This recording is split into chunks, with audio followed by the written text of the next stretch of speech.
전두환 때도 아니고 이게 웬 말입니까? 검열이 웬 말이에요. 안녕하세요 여러분, 김수달입니다. 오늘은 콜센터 2탄입니다. 저번 영상에서는 콜센터 직원들이 듣는 폭언, 손님들로부터 받는 황당한 불만을 주제로 제작을 해봤는데요. 그렇게 고생고생하고 온갖 폭언을 들으면서 항공사 최전방에서 근무하고 계시는 콜센터 직원들이 과연 회사로부터 좋은 대접을 받고 스트레스를 해소할 수 있는 괜찮은 환경에서 근무를 하는지에 대해서 말씀드려 보려고 합니다. 현재 대부분의 콜센터는 항공사에서 직접 운영하지 않고 제3의 회사에 아웃소싱이 되어 있는 상태인데요. 오늘 전달드릴 내용은 마찬가지로 항공사 콜센터 직원들에게 직접 인터뷰를 한 사례들이고요. 항공사와 콜센터 간의 관계에 대해서 말씀을 드려보고자 합니다. 일단 첫 번째로 말씀드리고 싶은 부분은 아주 충격적인 내용인데요.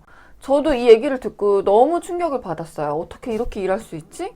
콜센터 직원들이 근무를 하다가 문제가 생겨서 금전적인 보상이 나가는 경우에 그 보상금을 회사가 아닌 직원이 직접 메꿔야 된다는 점입니다. 여러분, 이게 말이 되나요? 비자 문제나 수화물 문제 때문에 아주 큰 금액의 보상금이 발생한다 하더라도 100% 다 회사에서 감당을 해줬습니다. 그런데 콜센터에서 근무하는 직원들은 크고 작은 실수가 있을 때마다 모든 돈을 다 콜센터 직원의 사비로 직접 메꿔야 한다는 점이 너무 충격적이었습니다. 제가 콜센터 1편에서도 말씀드렸지만 무슨 손님이 술값을 내달라고 한다든지 손님이 통화비를 달라고 한다든지 이런 황당한 요구에도 모두 다 직원의 사비로 보상이 나갔다고 하고요. 당연히 회사에서 돈을 다시 받는 경우는 없었다고 합니다. 제가 너무 어처구니가 없어서 어떻게 이런 일이 있을 수 있냐, 당연히 회사에서 내줘야 되는 거 아니냐 라고 반문을 했더니 그 직원들이 돌아오는 답이 뭐였냐면 항공사에서 이렇게 얘기했다고 합니다. 우리가 자꾸 돈 물어주니까 너네들이 더 마음 놓고 사고 많이 치는 거 아니냐. 그런데 국제선 발권 같은 경우는 국제선은 금액도 크잖아요. 그런 경우는 직원이 혼자 다 돈을 낼 수가 없기 때문에 또 매니저랑 어느 정도 나눠서 낸대요. 그럼 여러분 상상해보세요. 여러분 직장생활 하시는 분들은 아시겠지만 여러분 직장생활 하는데 나의 실수로 인해서 돈이 나가야 되는데 그 돈을 나의 상사하고 연대 책임으로 내 상사랑 돈을 나눠서 내라고 한다면 어떠시겠어요?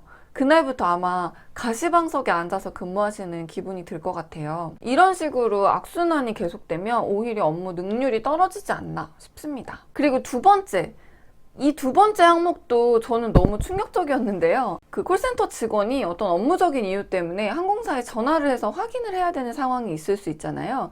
근데 전화가 금지된다는 겁니다.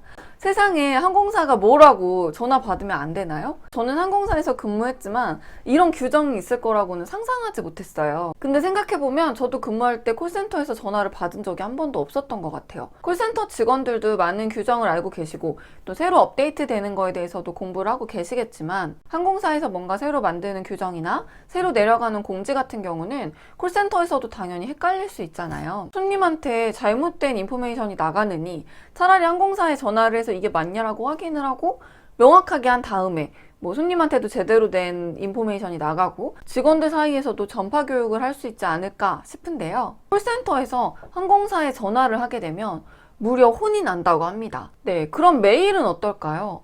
저는 이메일 같은 경우는 괜찮을 거라고 생각했어요. 그래서 전화는 업무가 엄청 바쁘면 좀 업무 로드가 걸릴 수 있으니까 이메일은 본인이 안 바쁠 때 회신을 하면 되잖아요. 뭔가 궁금한 내용이 있어서 항공사에다가 이메일을 보내잖아요. 그럼 그 이메일이 바로 전송이 되지 않고 중간에 그 이메일을 거르는 회사가 하나가 있다고 합니다. 너무 어이없지 않아요, 여러분? 항공사와 콜센터 아웃소싱 사이에 중간에 한 회사가 끼어 있는데 콜센터에서 이메일을 전송하면 이 회사에서 검열이 들어가는 거죠. 전두환 때도 아니고 이게 웬 말입니까? 검열이 웬 말이에요. 그래서 정말 급한 상황이라 하더라도 콜센터에서 메일을 보내면 최소 일주일은 넘게 소요가 된다고 해요.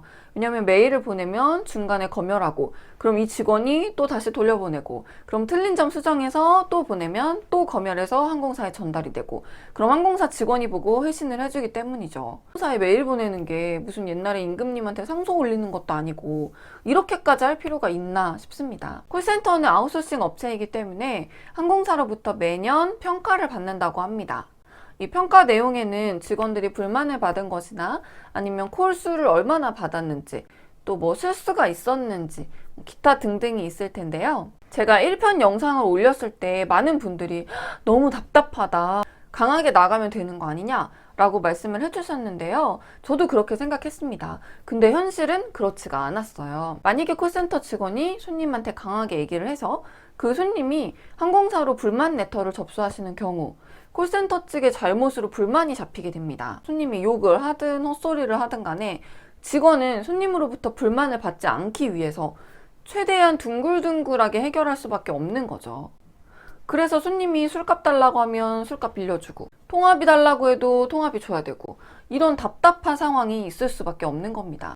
네, 오늘도 콜센터에 대한 이야기를 해봤는데요. 1탄에 이어서 콜센터에 대해서 또 무거운 이야기를 할 수밖에 없게 됐네요.